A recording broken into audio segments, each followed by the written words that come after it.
So Mast Cell Action and update. This is the first one of these sessions that we've done. So you haven't missed anything in the past, but I thought what I'd do, it's very difficult to start at the beginning when we have got quite a history, but I thought I'd give you a little bit of a rundown to those of you who might not know. So first of all, who am I? So I'm Joy. I run Mast Cell Action. I've been with Mast Cell Action for about 8 years, give or take. I was here as a volunteer for the beginning of my time, and then for the last 2.5 years, I've been working here 4 days a week. So it's been a great kind of opportunity for me to see the journey and the growth that we've had, and to really have been part of the community from the beginning. And I became part of that community because I have MCAS and I've got 2 children with MCAS.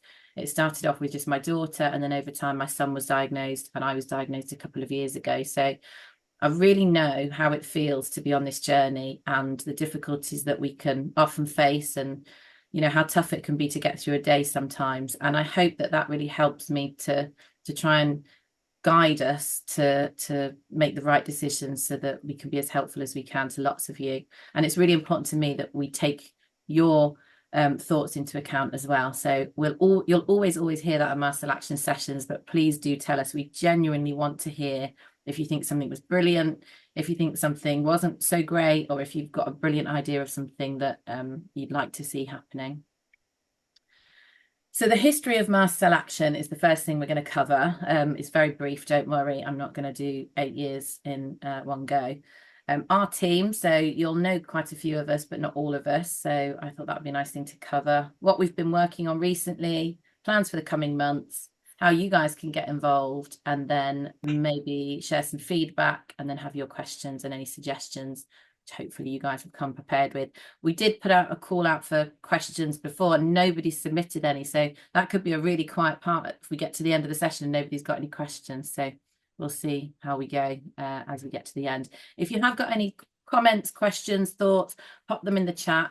I'll try and get through the presentation and then come back to them at the end, but I'm happy to circle back. So if there's something relevant to a slide I cover that you'd like to know more about, feel free to pop it in the chat and we'll just work through them as we come to the end of the session. I think that's probably the easiest way, rather than me jumping about all over the place and confusing everyone with my limited technological skills.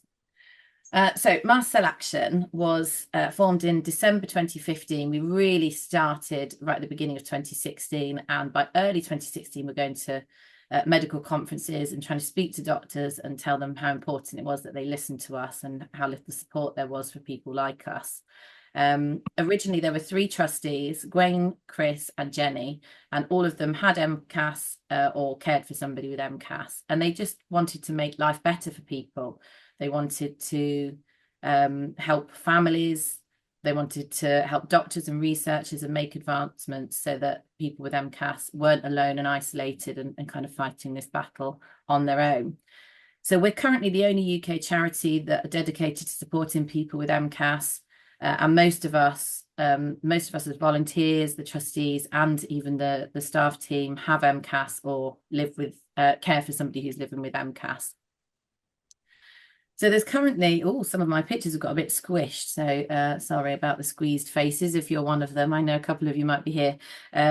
We've got 5 trustees. 4 of them either have MCAS or care for somebody with MCAS, and 3 part-time staff. So there's not a lot of us working kind of day to day.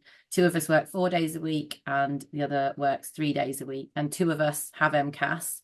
And then we've got over 60 incredible volunteers who absolutely keep the charity going. We rely on them completely for so many different things, and I'm going to tell you a little bit about what they do today. So who are we? So there's me. I run the sort of day-to-day running of the charity. I've got my finger in lots of different pies, doing lots of different things.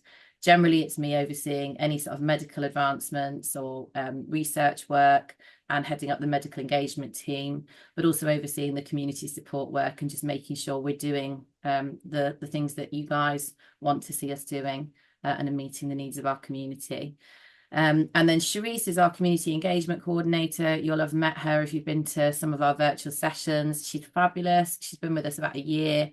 And we're just coming to the end of her first year with us, and she's learned an incredible amount about MCAS. So on her first day, I sat her down and said, okay, forget about anything else. This week we're going to learn what MCAS is, because it's going to take you a while. You know, it's quite complicated. And she's really, really got it. And, you know, she's an incredible support to so many people. And then Deborah Bircham is our brand new community support coordinator. So she's been with us about 2 weeks, but she's been around for a couple of years as a volunteer and also running some of our other sessions. And Deborah also has MCAS. So that's our kind of day-to-day team. But we also are supported by a number of consultants who work for us on either a regular or ad hoc basis. So we've got people supporting with HR, admin, data, ops, comms, and fundraising. And they really are sort of key parts of the team, because it allows us to do so much more in terms of community support and developing services and resources, because we're not having to spend that time on those other things. So community support, what our volunteers do.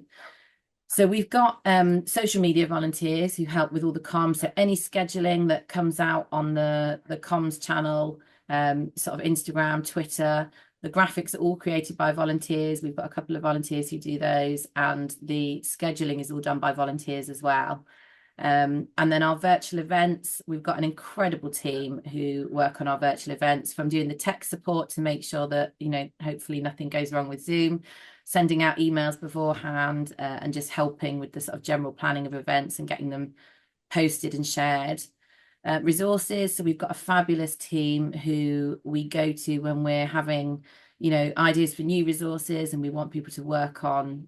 We're working at the moment on a resource, and the resources team have been fabulous at, you know, kind of coming up with ideas and creating content and even the artwork. And then we can kind of bring that back together and we take that out to our MCAS Voices team for their input, and then we hopefully deliver it to you guys and wait for your feedback. The Facebook support groups are moderated by volunteers, so they do a fab job at keeping an eye on what's going on in the groups and trying to make sure that nobody gets in that shouldn't be, and that everything stays as it should be. YouTube, so the content that's created for YouTube and any editing, this session will be edited by a volunteer and then put on the YouTube channel, which is why sometimes it takes a little bit longer to get those sessions ready for you. I know sometimes people are waiting for a session, and it's just a case of, you know, when somebody's got time to do it. We have a project team, which is a team of project managers who oversee different projects, kind of big focuses. So the first awareness month this year, in June, was a key thing that they worked on, and they just thought through all the different angles to make sure that we could make it as much of a success as we can. The newsletters, you know, producing content for those and coming up with ideas for those. We've got different newsletters that go out to different people. Our Casper packs are managed by volunteers. So the Casper pack was created by volunteers, and we now have a volunteer who posts it out and makes sure that the packs get to where they need to be. And also emails. So emails, when you email into Mast Cell Action, you will, if you're coming into the info box, it will be a volunteer that comes back to you, which is obviously a huge commitment, and we're very thankful. So our incredible team who are doing a huge amount in this area, we really appreciate everything that you guys are doing. I know some of you are on this evening. And then medical engagement. So what are our volunteers doing here? You might have heard that we've recently done a life experiences study. So that was completely designed and managed by volunteers, and the results are now being collated and written up by volunteers. We've done some information on supplements with our medical engagement team.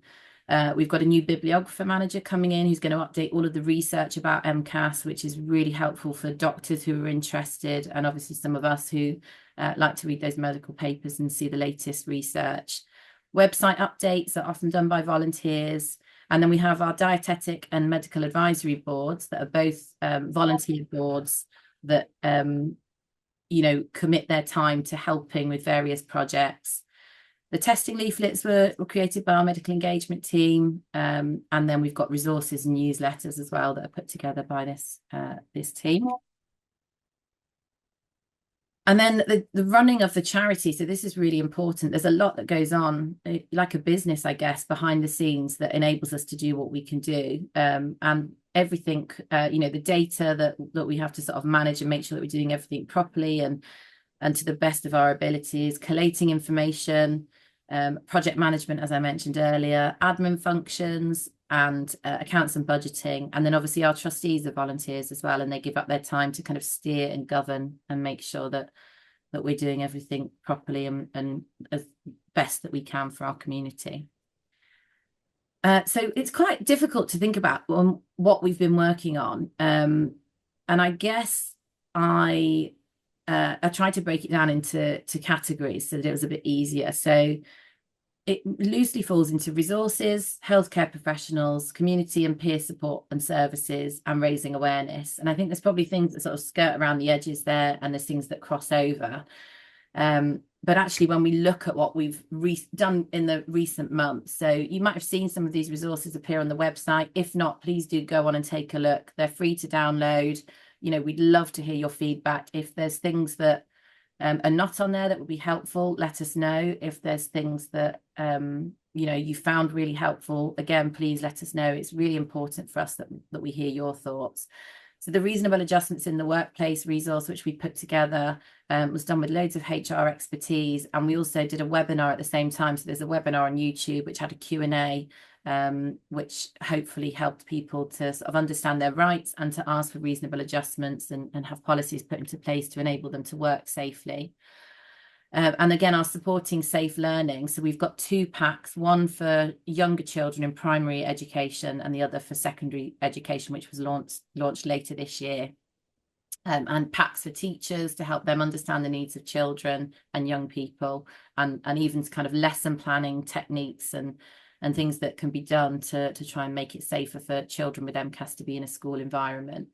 Our Casper pack we send out for free, and we've just reordered our 3rd batch, which we're very proud about. Casper was created in lockdown, in the chaos of us all being locked in our homes, and we were very fortunate to have an illustrator at the time who'd been furloughed and has MCAS herself and wanted to come forward and help. So that's how Casper was born, and we know that he's helped so many families. So if you have a young person with MCAS in your family, or if you've got MCAS and you think it would be helpful to help explain some of what you're going through, please do order your pack. We can send them anywhere in the UK. MCAS and higher education has been really helpful for some students going into higher education. There's lots and lots of wellbeing resources, so everything from sort of resources you can download on the website through to YouTube videos for Qigong or mindfulness, so things that can be done in your own time if you're not well enough to come to an event or if you're not able to attend a session. And then we had some lovely feedback about the sleep. I think it was the Qigong and sleep this week. So, you know, please do check those out if you've not seen them. The MCAS testing, obviously, is a new resource we've put together. Traveling with MCAS, which we tried to cover lots of different aspects, from staying in hotels and being on an aeroplane and thinking about food, so that it kind of gives you a starting point if you're in a stable place and you're considering traveling for whatever reason. And then self-management resource as well, which was launched this year, which was done with our dietetic board and helps people to kind of work through managing diet with MCAS and trying to make those changes. You can access all of our resources at mastcellaction.org/resources. And these are some of them. We're very proud of them. And we know that they're helping lots of people. So we'd love to hear your feedback. And also, if there's something that's missing, tell us, because, you know, lots of these have come from people asking for a resource for that. And next week is our big planning session for the year for next year. So we'll be planning which resources we work on. So tonight I can take this feedback from the session today into that planning session. So it'd be really helpful if anyone does have a burning desire for a resource, that we've got those thoughts today. In the community and peer support services, you'll probably have noticed that our virtual events have really ramped up in the last year. Our virtual sessions, we'd kind of been trying not to jump in because we knew that it would grow quite quickly. And for those of you who might remember George, he was a fabulous volunteer who just said, I'd really like to provide a space for people to come together and talk.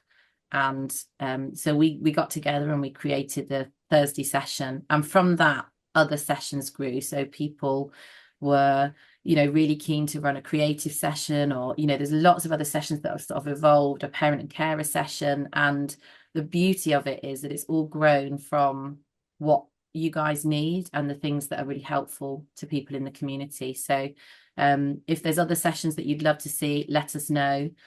We're not magicians, but we'll absolutely do what we can. And we've got plans to grow our virtual sessions next year. So we'd love your input on that. Our peer and parent support services have launched. We're extra proud of these. These are the first one-to-one peer support services for people with MCAS in the world. And we took quite a long time setting them up and getting our volunteers trained so that they're ready to give support when people really, really need it, and that kind of one-to-one time to help people through those most difficult times. So if it's something that you might be able to do to kind of offer your support to somebody else, get in touch for a chat. Or if it's something that you might need to access, you can get in touch with us and I'll tell you how to access. It's all on the website, how to access that service. Our Facebook support groups continue to grow, and we're thinking about how we can put resources into that group so that it's most helpful for what people need, the information that people need and are looking for. The website has grown to a point where we're trying to work out how people can navigate it and be able to find everything, because there's just too much on there. So hopefully you'll see some sort of tidying up happening in the next few months as we work out how to present the information in a more easy to find way. If there's something in particular you're looking for and you can't find it on the website, give us a shout, and if it's there, we'll let you know. And if it's not there, we might be able to create it. Advocacy. So we've been working on developing some links with advocacy groups for helping you guys to know your rights, for if you need them, to access support when you need it. And also, you know, when people are in a kind of emergency situations, maybe they've been sectioned, to know what support they can have and how to access that. Our email support. So we have a huge number of emails coming in daily, and you know, we do our best to answer the questions as best we can. We've got a new WhatsApp group which kind of formed as a result of the Thursday community session. You know, people needed a space to just chat that wasn't quite the Facebook group, but it's a lovely space if you're not on Facebook, that you might be able to kind of access support.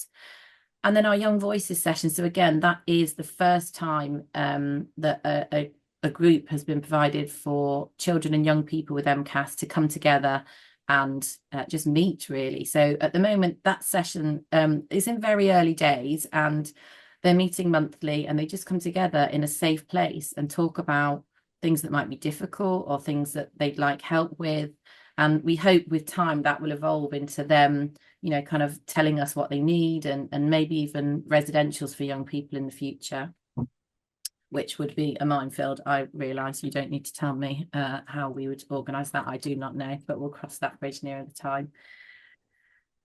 So these are some of our virtual sessions which you might have seen. And if you haven't, I think all of them are either on YouTube or will be added to YouTube. There's an absolute ton of them. What tends to happen is we'll run a session and then we get another idea from it. So we've got a huge list of things.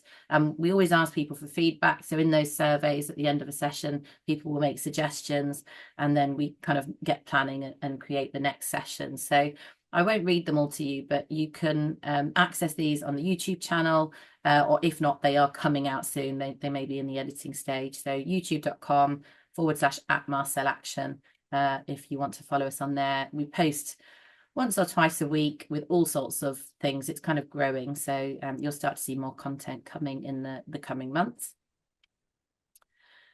With health professionals, this is always something that people are really keen to hear about. What are we doing? So you might have seen that we went to the Bazaki conference in October. I was there with Lauren, who is one of our medical engagement volunteers, and Dr. Jose Costa came along. It was, without doubt, the most successful conference I've been to. It was a really great experience. So, you know, these conferences aren't always a hugely positive space, because sometimes we're trying really hard to engage with doctors who aren't particularly interested. But at this conference, we had allergists seeking us out to come and find out more, understand more about MCAS, and ask for support and look at our resources. And it really has been a really, really positive sort of sea change. So we're delighted with our Bazaki conference this year. We shared our new testing leaflets with doctors, and we had allergists telling us they've got patients in their clinics that they're now going to go away and see if they can access the testing for them. So that's really positive. And I think we had about 65 health professionals join our mailing list. So they'll now receive regular updates and research and news and lots of resources that we're working on to kind of give them more information. Our dietetic advisory board was created this year. We've just added, I think, our 5th dietitian to the board, and they help with a variety of things, but also work on projects that, I think at the moment we're extending the self-management project to help children and young people who are having to manage their own diet for the first time. So, those kind of difficult decisions of maybe going out without a parent for a meal, or perhaps moving out or going to university and not having prepared food for themselves in that environment before. So we're hoping to kind of develop some tools and resources to really support them. We've been building connections, so we've made some great contacts. We're now liaising with lots of different NHS teams. It's the first time really in the last sort of 18 months that we've really started to ramp that up, and we've got lots of NHS teams who are interested. Today I presented to a team of about 25 NHS workers who were all really interested in MCAS. They think they're seeing patients in their clinics, and we shared as much information as we could to help them be able to support those patients. We have co-funded a clinical biomarker study, which is looking for the biomarkers for EDS, POTS and MCAS, and hoping that we can establish new biomarkers. So that study will be starting soon. The medical engagement team are mainly doctors. Sometimes we have sort of registrars, we might have pharmacists, and they work on a variety of different projects depending what we need. So one of them, for example, is updating information about each body system. So they've worked on neurological symptoms and any research that's out there that can be shared. They've done long COVID, and the next thing they're going to do, I think, is gastrointestinal symptoms, and they'll work through that. And we had Sharon, who worked on our supplements and trying to find supplements with limited fillers. So there's lots of different people in that team who are working on different projects. And then webinars for HCP. So you'll have seen a couple of these in the past, and the new one, which I think is likely to be early next year, maybe springtime, will be a GP webinar. And then obviously we're working with the NHS teams, which I mentioned previously. In terms of raising awareness, we obviously do lots of posts on social media. We do presentations to NHS teams, but we've also done them to other groups as well. So we've worked with other charities, the Hypermobility Syndromes Association. We've just been asked to do a presentation to Allergy UK. So any way that we can raise awareness and help educate people about MCAS, we will do that if we can fit it in. Awareness Month. So hopefully you saw our first ever International Mast Cell Disease Awareness Month, which was in June this year, and there was a huge amount of work that went into it.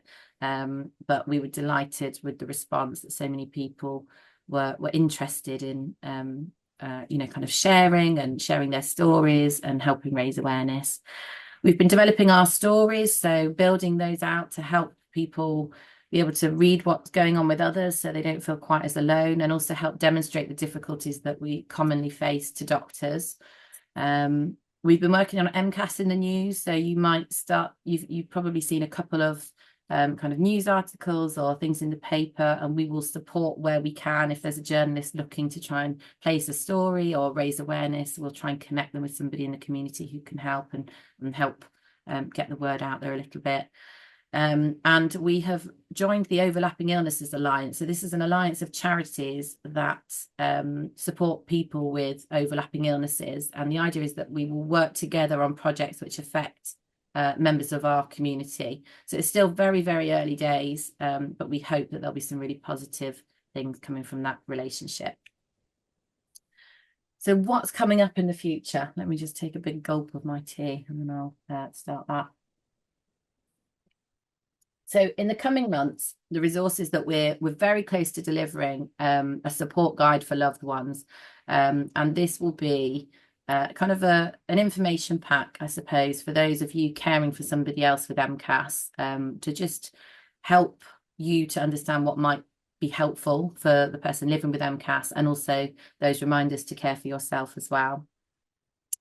We're developing a lot more YouTube content, so there's going to be loads coming at you, which is really exciting. We struggled for content for a while because it takes quite a long time to put those videos together, so it's nice to be able to grow those in the coming months. We're very excited about our Casper yoga cards. So the illustrator who drew Casper has drawn us some fabulous yoga cards of our jungle animals in very exciting positions. And then on the back, it tells children how to try and behave like that animal and get into that position to try and move a little bit like Casper. We have a What is MCAS leaflet, and this is something I think has been missing for a while, and we've done various attempts at it, but I'm quite pleased that we're close to having something ready to share. And that is, if somebody says, well, what is MCAS? And it's really difficult to explain, and, where do I start? So there's a leaflet and it kind of has that information on it. So hopefully that will fill a gap that is quite evidently there. We're expanding our symptom trackers, and this I'm really excited about. We've got a team of illustrators who are working on individual body systems. So if you're going to see a neurologist and you get problems with your, headaches or brain fog or whatever those symptoms you're having, there will be a one-page sheet that helps you identify what these symptoms are, how severe they are, how often you're having them, to really concisely convey that information to a doctor. We know that it's really difficult in that short space of time to get the information across to a doctor. And we also know that you might be struggling with triggers that might be in the hospital space, or the stress, or, all the other things that are going on that make it difficult for you to kind of focus and give that information across. So we plan within the next few months to provide some resources which really help to get that information across to doctors. And that sort of floods into these appointment prep sheets as well. So the symptom trackers will be a way that you can really clearly break down the symptoms you're experiencing, and then the appointment prep sheets will be the way that you get that information over to the doctor without them having to read 6 months of daily symptoms. Our community and peer support services. So we've got creative writing sessions starting in the new year, which we're really excited about. Our podcast, which we began production on our podcast about 2.5 years ago, and it stopped and started and stopped and started. And now that Deborah is here, we think we're finally going to be in a position to get that moving. So that will be really exciting. And we know there's loads of experts and people who can give us lots of information, which will be helpful, who can hopefully come and be guests there. So keep your eye out for that in the new year. We've got virtual yoga starting in the new year. And our community stories will continue. We've got a games night social coming up at Christmas, so if you're up for that, we always love to have a bit of fun. I think we had a quiz last year. I'm not sure what Sharice has got planned, but it will probably involve a silly hat at some point. We've got a great session coming up on supporting the immune system naturally, so what you can do at home to kind of really help support your immune system, and sleep support. And then next year we are hoping to launch a phone support line, so that will be in addition to our email support service, that people can call up and speak to somebody when they're having a tough day, and or they're in need of support, and we can do our best to try and help. So in the coming months, and really this goes right through to the end of next year, because I thought there might be lots of questions about this, so I've preempted it by telling you everything that's on my to-do list, and you can ask more about them if you like. So we have just this week been told that we have received some funding that we applied for to develop a GP information pack. So this is going to be a fabulous glossy pack with all the information a GP needs to treat and support somebody with MCAS. And that will involve everything from medications, helping them to track and identify symptoms, accessing testing. So the idea is that we'll provide all of this information so that GPs can really try and support, even if there's nobody to refer to, because we know that that's a key issue. And then we're going to go to the RCGP conference next year, which is the Royal College of GPs annual conference, and go and give out all our glossy packs and tell them all about MCAS. So hopefully by the end of next year, all the GPs will know all about MCAS. or at least a few of them. So that's the plan. So if you've got a GP who's interested, keep your eye out for that, because we're going to send the packs out as needed, so we can post you a pack to give to your GP. We are developing an MCAS accreditation scheme. So we have an NHS team who have asked us to create accreditation so that they can become the first MCAS accredited NHS team. And there's already an EDS accreditation scheme.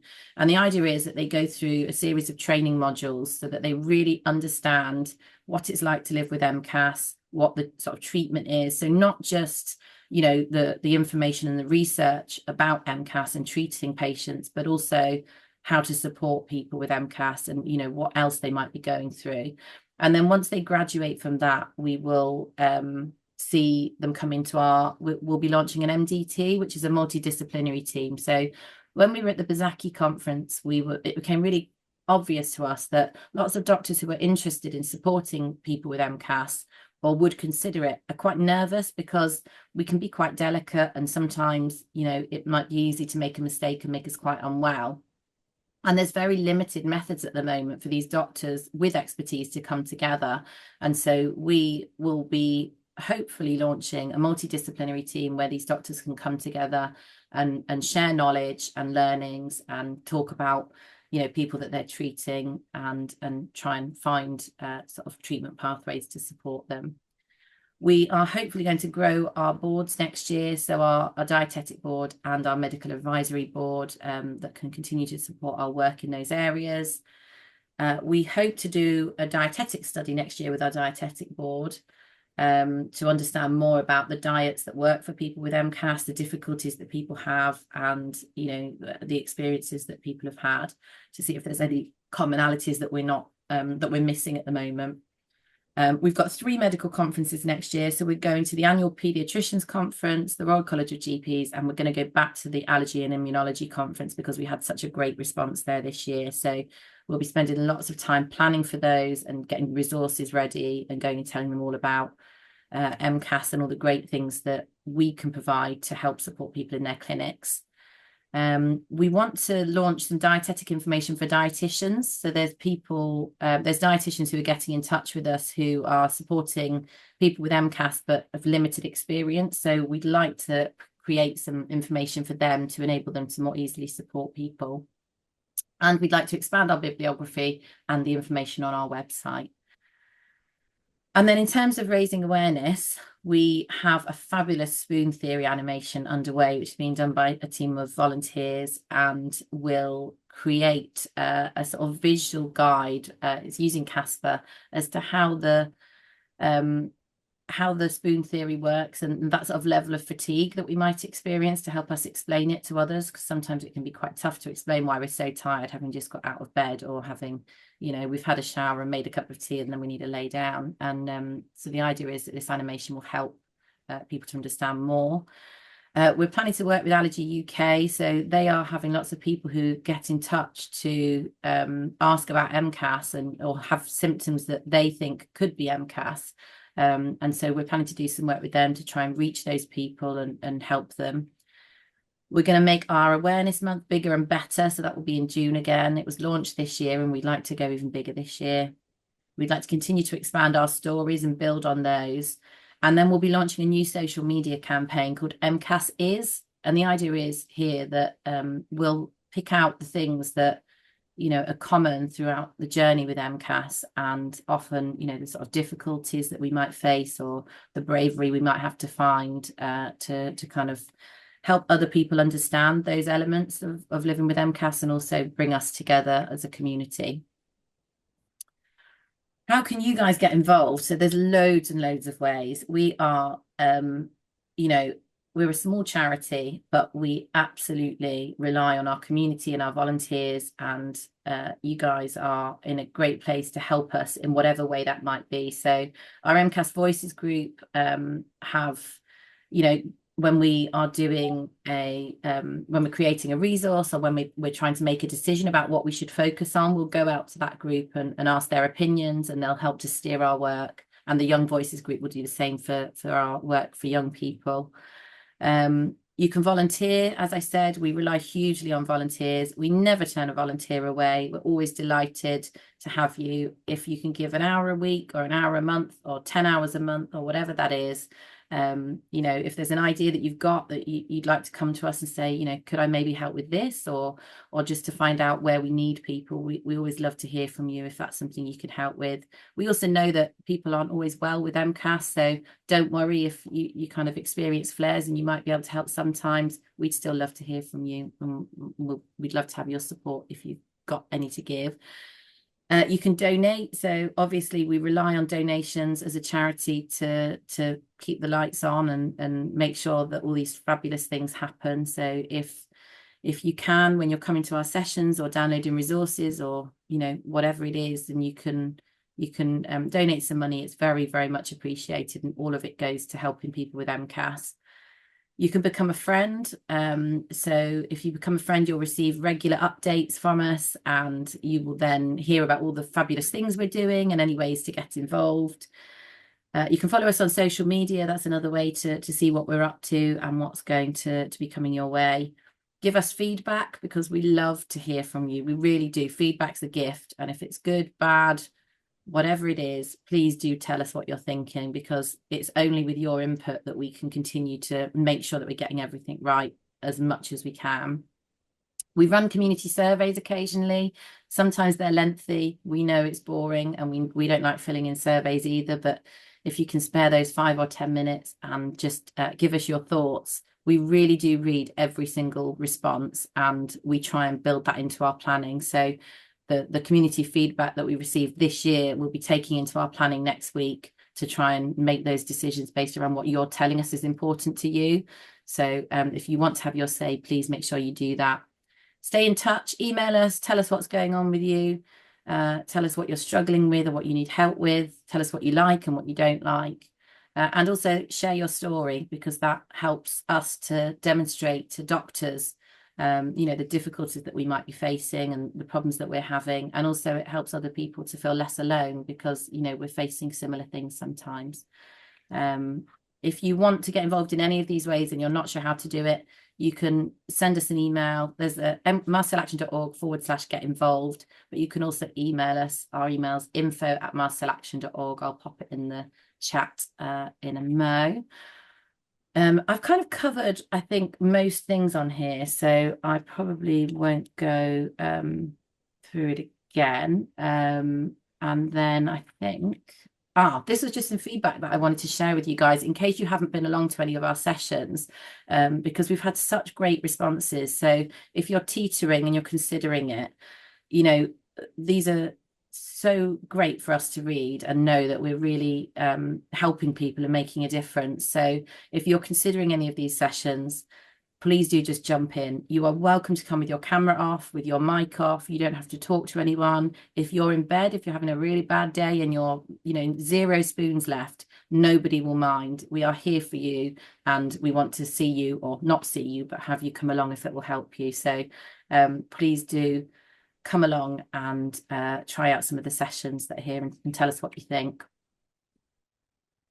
And then I think I just popped a couple of quotes on at the end, which I won't read to you guys, but, you know, these are things that we love to hear, because it helps us to know that we're getting it right. And as I said, you know, if you've got feedback which is a bit more constructive, that's great too, because we really do want to know how we can be better. There isn't any ego at Mast Cell Action. We're all just trying to do the best we can. So please do stay in touch and tell us what's going on with you guys.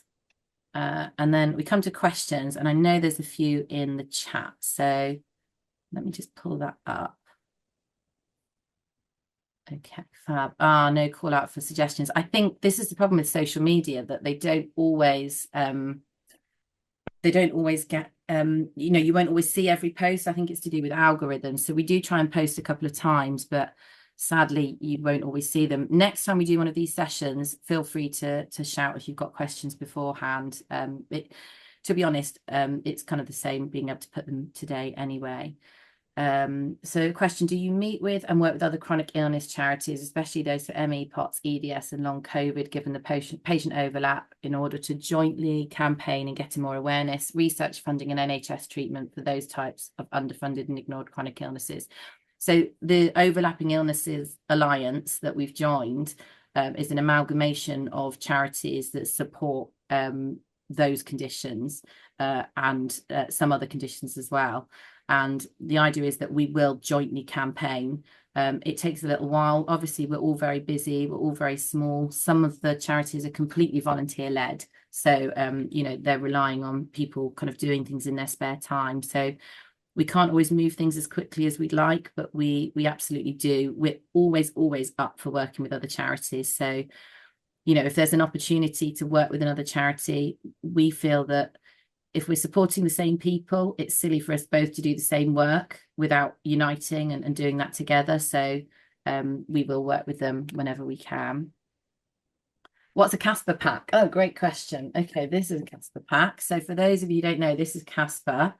Casper is our chameleon who's got MCAS, and he's really feeling fed up because he is a bit itchy and scratchy, and he's bumpy and lumpy, and he's down in the dumps. And he can't really join in with his friends because he's not feeling so great. And throughout the book, he starts to talk to his friends about how he's feeling. And by the end, he's feeling a little bit lighter because he shared his worries. And each of the pages of Casper, of our book, has a card which has some top tips on the back and conversation points from that were developed with a children's psychologist and children's play therapist. And the idea is that we're giving families the tools to be able to have these conversations, which might be difficult to have, and to help children find the words to be able to describe how they're feeling. So Casper is our fabulous chameleon. And we send the packs out to anyone in the UK for free. So if you would like Casper, please do get in touch. I see Faye's answered that question as well. So that's great. Can we have more online events after 3 p.m, please? From my point of view, this is accessibility related, as I only function for a small chunk of the day, but for people who work after 5 p.m, might be better for them too. Yeah, that's great feedback, and we can absolutely take that to the events team. We try and do sessions at a real variety of times because we've had feedback from lots of different people that different times of day are better for them. So some people are working, some people aren't, some people have caring responsibilities and others don't. Some people feel more tired in the morning or the evening. So we try and have a real variety of sessions so that there's something for everyone. But if there are times that are better for a majority of people or a larger group of people, then we can try and do more in those times. That might be something. Maybe we could do a poll to see what sort of times work best for you guys. So if I'll make a note to do that. If we put some polls on social media, if you can try and respond to them if you see them, or let us know what works best for you, then we will try and take that into our planning. When do we expect results from the biomarker study? That's going to be a very long study, so it's going to not be something that we have results for soon. We're partly funding it, but it is a very, very costly study. So we've basically provided the funding to get the study off the ground, and then it will kind of grow from there. But we will give feedback as soon as we have any idea about timeline. So Margaret said, I'm getting tired by the evening and I can't work, so my mornings tend to be better. I do think this means things could be duplicated in morning and evening sessions. Yeah, I think that's a good idea. We could maybe try that. So the problem with those sessions is that if either with sessions we're relying on a volunteer to run them, and obviously then we're limited with how much time they're going to be able to give us to run those sessions, or we're paying somebody to run a session. And if we're doing that, obviously providing a second session means a second cost. So I think it's a great idea, and it's definitely something that we need to explore a little bit more. It might be that maybe we could do some sort of recordings of some of the sessions, so you could join in at any time of day, rather than that sort of interactive session. It wouldn't have quite the same feel, but it would make it maybe more accessible. So that might be something we could perhaps look into. But I'm going to take all of this out of the chat, so we will take this into our planning. Often out of students by 6 p.m. having the option of 2 sessions would be good. So that's something we can look at with our current events timetable and what changes we could maybe put into place for next year. If anyone else has got any thoughts about timings of sessions or sort of days, if you could pop any notes in chat, then we can sort of take those away and hopefully come up with a plan that is going to make them more accessible to as many people as possible. Will our GP webinar be recorded and put on YouTube with similar events run by Action for ME and EDS? I've emailed my GPs both the link to sign up before and the link to the recording afterwards. Yeah, we will. So any of our webinars are always recorded. There's already one on there, which is for health professionals, but it's not specific to GPs. So if you wanted to send something to a GP at the moment, that might be helpful. Any of our webinars or information sessions which are specific are always recorded so that people can access them and they can be shared. Is there an MCAS poster for GP surgeries? We have a Dear Doctor poster, which is Dear Doctor, could your patient's complex symptoms be MCAS? So that isn't something which we have on the website at the moment. It's something we developed for a specific purpose, but we've used it for other things as well. But that's absolutely something we can do. So Nick, I don't know who you are. You've asked about it. If you want to pop us an email, we can send you what we've got. But I will take the sort of poster for GP surgeries into our planning as well.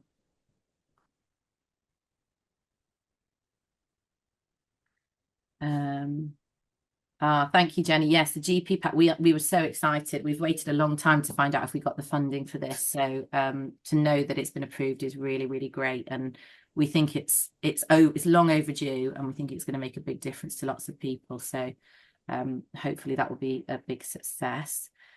As they come out, will they be shared in the email newsletter? I think that might be about resources. If so, yes. So we'll always promote the resources as they come out, and also any sort of webinars or events. So keep an eye there, and you'll see them. You can also keep an eye on the website, that resources page, because they'll go straight to the top of the resources at the bottom once they get added. But we'll try and put it on the social channels and in the email newsletter as well. Karen, yeah, lots of activities. I know it often feels, I think, at Mast Cell Action like we've got all these balls in the air and we're just trying desperately to keep them up. But actually, it's been quite nice for us to look back as part of this exercise, preparing for tonight, and think about everything we've done in the last few months, because we always have a never-ending to-do list. And actually, it's quite nice to look at the things we've done as well. So we hope that they're helpful for people. Do you have any plans for things like petitions or templates to write to MPs on specific things like better access to NHS specialists? So we have done this work in the past, and we actually got, I think it was about 2016 or 2017 or 18, we got actually questions asked to the health secretary, and the response was MCAS is treated in local allergy clinics. And obviously we know that that's not the case. We know that a lot of local allergists aren't treating MCAS, but there is no there's no way to kind of expand on that. We had more sort of petitions in mind, and we've done petitions in the past. Unfortunately, Brexit and COVID were not our friends in our sort of campaigns in the past. But what we do know is that work like this takes a huge amount of resource, and often there is a very limited amount achieved. So we need to be very targeted if we're going to be doing any campaigns like that. And we feel that at the moment, with our limited resource, the next year, that time is going to be much better spent kind of making the most of the opportunities we have to engage with health professionals, because there's a lot of doctors who, you know, for the first time are quite interested in MCAS and learning more. And we feel like now's the moment to kind of make the most of that opportunity and engage, you know, rather than trying to start a campaign that may not be successful next year. But it is something that's on our radar. It is something we'd like to pursue, and you know, hopefully we'll be able to make some movement there in the future.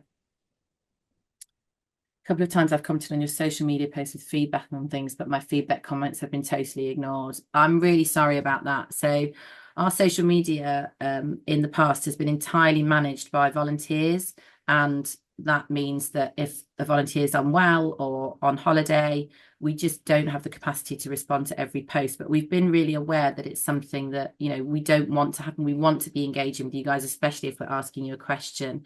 So now we have one of our consultants who is in place to respond to any comments. So hopefully you should be getting comments in the future. If there is ever anything, if you ever don't get responses, please do let me know, because you should be, and I'd like to know why. So do get in touch if that happens again.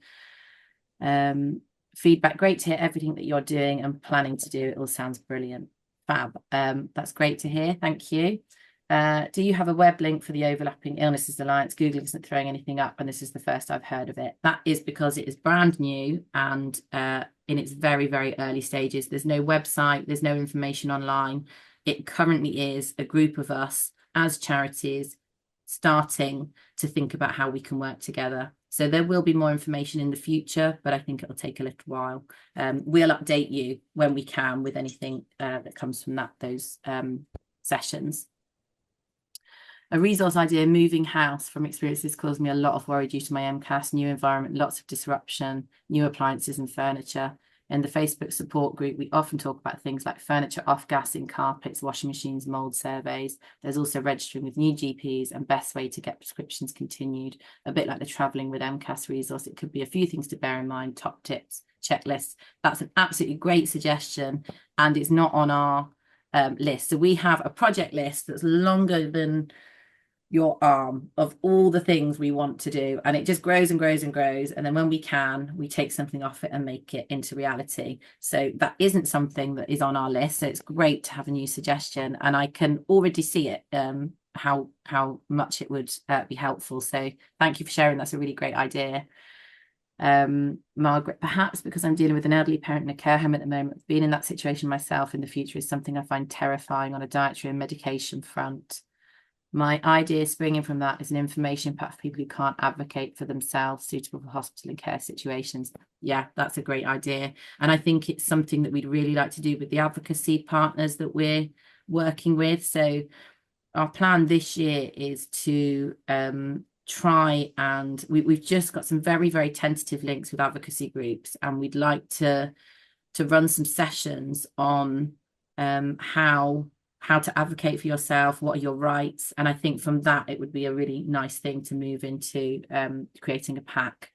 Nick says, definitely like the idea of recorded sessions, especially as I often don't sign up for things because I can't guarantee I'll be well enough on any given day. That's fine, Nick. Yeah, if you want to sign up for things, we absolutely know that people who can't make it are often having a tough day. You know, we know that's the nature of MCAS. We experience it ourselves. So don't be afraid to sign up for something in case you're not feeling well. Sign up. If you can't make it, that's fine. And if you can make it, then brilliant.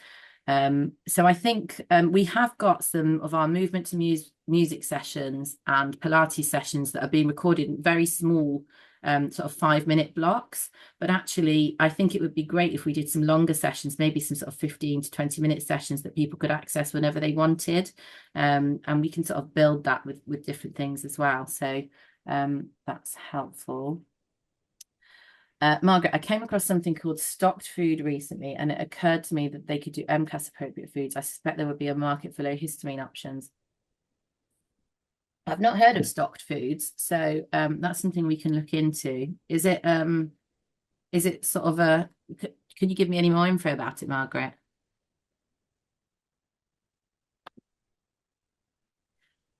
Yeah, they're frozen foods.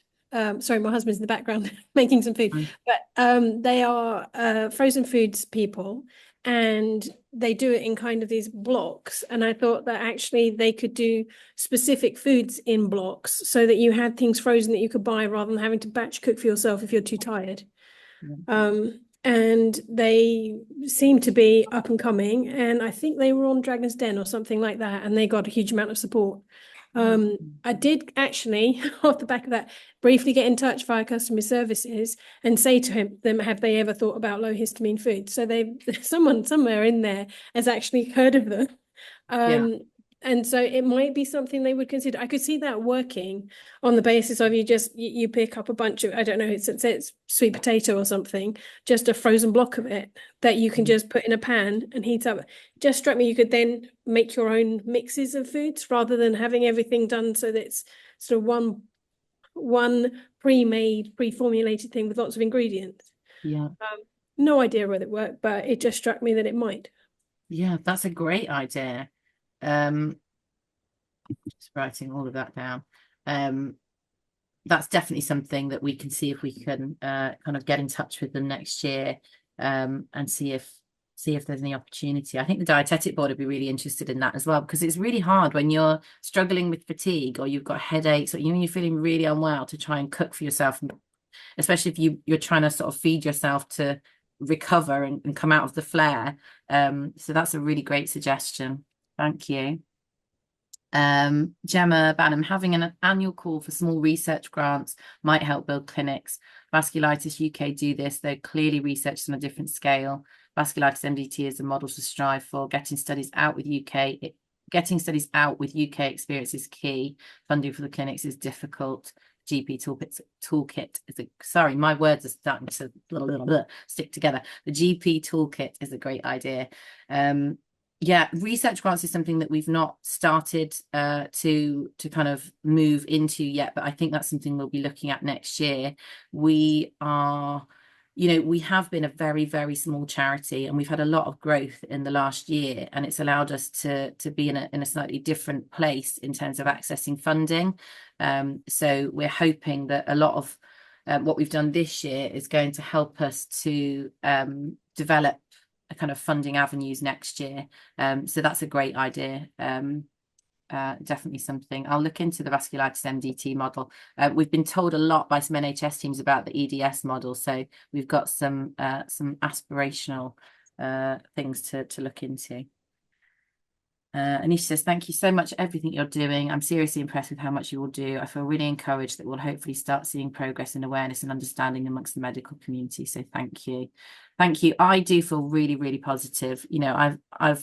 This is the year that I have seen the most positive change. And I think that's something not to be missed. We need to celebrate that. We know it's a long journey and we wish we had a magic wand and we could just fix everything and make it all better. But I think the positive change that we're seeing is really, really positive. Positive change is positive. And hopefully we will see some of the sort of response from that next year. The NHS team that I presented to today were just fabulous and they just wanted to help. And it's so 18 months ago, we would not have been having that conversation. So it's really, really positive that movement's happening. And that's part of the reason why I wanted to do this session, because I can see that change. And I know sometimes it feels so slow for us and like it's so far away. But it's the wheel is moving in the right direction. A cookbook collecting recipes from Max sufferers might be cool. Yeah, we had ideas. So I think actually that we have plans to extend part of the self-management expansion project will be some recipes. And we also have, and I don't know if this has been shared yet, and I might get into trouble from Charisse, but we have the low histamine chef is going to come along and do a session for us talking about low histamine foods and sort of managing low histamine diet and recipes. So that'll be really exciting as well. Hopefully I don't get into trouble for that. Is there a way of writing to all the NHS hospitals and asking how many of them treat MCAS so we have the data to prove it? We have done exercises where we write to doctors in the past, and it's a huge amount of work and you get very little response. There's no obligation on those doctors to reply to you. So I think what we'll find is the doctors that are already engaging with us are the ones that come back. And so therefore it's probably better to spend that time focused on speaking to them and finding solutions with them. The other thing is that occasionally we will, we do, if you guys get in touch and tell us you've had a great experience with a doctor that we're not familiar with, we contact them and we will say, we're here, we're trying to support people. Do you want to work together? So that is something that we do. But in terms of all the NHS hospitals at the moment, I don't think that's something that we could do with the capacity that we've got. It is something to sort of bear in mind for the future, though, as awareness grows. And perhaps as engagement grows as well. Anna says, thank you so much for all you do. The cookbook sounds a great idea, maybe with info on exclusion diets and monitoring symptoms and potential triggers. Anna, that sounds very much like our self-management resource. So if you haven't seen it, it's on the website. If you click on the resources tab, there's one at the bottom called self-management, and it's called the self-management toolkit. And it's got lots of information about managing other areas of potential triggers, not just diet, but it also has fact sheets on histamine and tyramines and oxalates and all sorts of other exciting things. And part of our expansion project is creating more guides. So at the moment, I think we've just created, they're in sort of the process of being created, and then they'll be not monitored, what's the word? They will be reviewed by our dietetic advisory board. So we've got one being done on fibre and getting enough fibre and the types of fibre. And we hope to do some in the future about, getting enough vitamin C on a low histamine diet, those kind of things that actually might be really relevant for somebody looking at that specific area. So there's lots of different things we'd like to do, but the recipe book, again, is a great idea. Anisha says, on the same topic as Margaret, it would be great if Mast Cell Action could help encourage more suppliers of farmers to provide low histamine meat. There are only a couple of options and they're really expensive.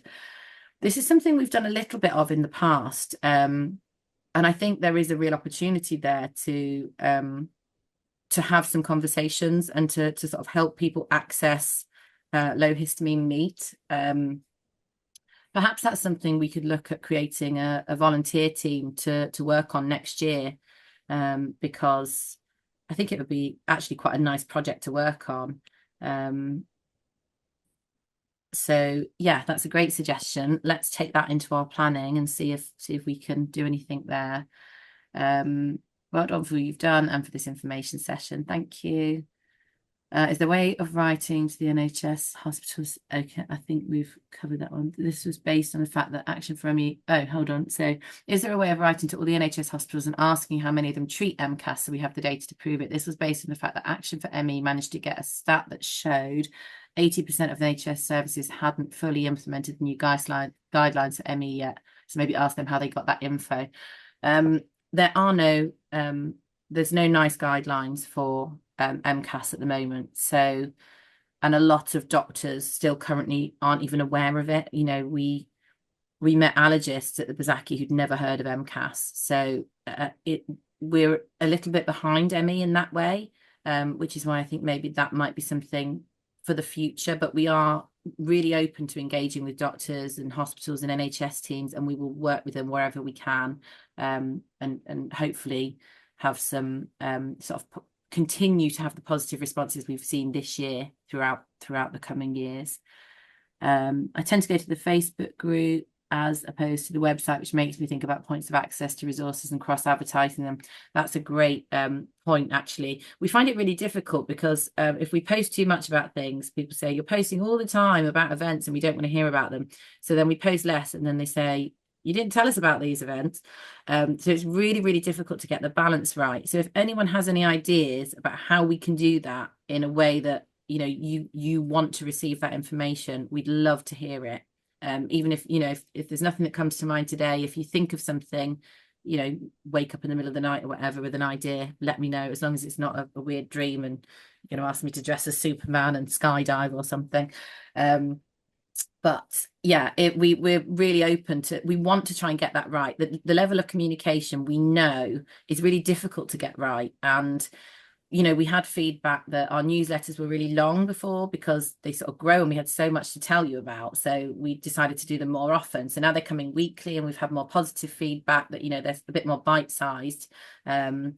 But there will be some people who don't want a weekly newsletter. They'd rather have it all in one go, so it is always difficult to get it completely right. But